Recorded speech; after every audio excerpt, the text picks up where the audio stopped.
வணக்கம். ஆகாஷ்வாணி புதுச்சேரி செய்திச் சுருக்கம் வாசிப்பவர் ஆதவன். பிரதம மந்திரி கிசான் சம்மான் நிதி திட்டத்தின் 19வது தவணையை பிரதமர் திரு நரேந்திர மோடி நேற்று பீகார் மாநிலம் பாகல்பூரில் விடுவித்தார். இத்திட்டத்தின் கீழ் 9.8 கோடி விவசாயிகளுக்கு 22,700 கோடி ரூபாய்க்கும் அதிகமான தொகை அவர்களின் வங்கிக் கணக்குகளில் செலுத்தப்பட்டுள்ளது.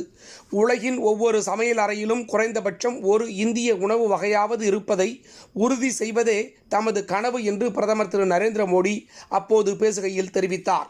புதுச்சேரி அரசு வேளாண் மற்றும் விவசாயிகள் நலத்துறை சார்பில் விவசாயிகளை கௌரவிக்கும் விழா கருவடிக்குப்பத்தில் உள்ள காமராஜர் மணிமண்டபத்தில் நேற்று நடைபெற்றது.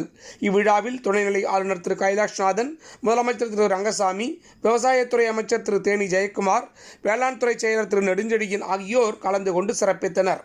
புதுச்சேரி காவல்துறையின் மக்கள் மன்றத்தை துணைநிலை ஆளுநர் திரு கைலாஷ்நாதன் நேற்று தொடக்கி வைத்தார். கதிர்காமம் இந்திரா காந்தி அரசு மருத்துவக் கல்லூரி வளாகத்தில் நடைபெற்ற இந்நிகழ்வின் போது குழந்தைகளின் பாதுகாப்பை உறுதி செய்யும் வகையில் புதுச்சேரியில் உள்ள அனைத்து பள்ளிகளிலும் புகார் பெட்டி நிறுவும் திட்டத்தையும் தொடக்கி வைத்தார். இந்நிகழ்ச்சியில் முதலமைச்சர் திரு ரங்கசாமி, சட்டமன்ற உறுப்பினர் திரு KSP ரமேஷ், காவல்துறை இயக்குநர் திருமதி ஷாலினி சிங் ஆகியோரும் கலந்து கொண்டனர்.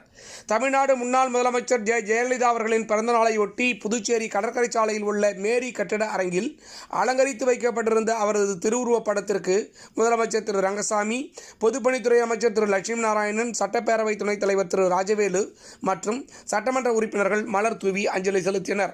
காசி மற்றும் தமிழ்நாட்டிற்கும் இடையே பழங்காலம் தொட்டே இருந்து வரும் நாகரீகம் மற்றும் கலாச்சாரத்தின் பிணைப்பை காசி தமிழ்ச்சங்கமம் வெளிப்படுத்துவதாக மத்திய கல்வித்துறை இணையமைச்சர் திரு சுகந்தா மஜும்தார் கூறியுள்ளார்.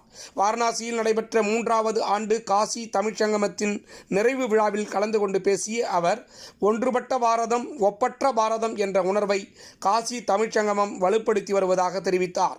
இத்துடன் இந்த செய்தி சுருக்கம் நிறைவு பெறுகிறது. எமது அடுத்த செய்தி சுருக்கம் காலை 8 மணிக்கு.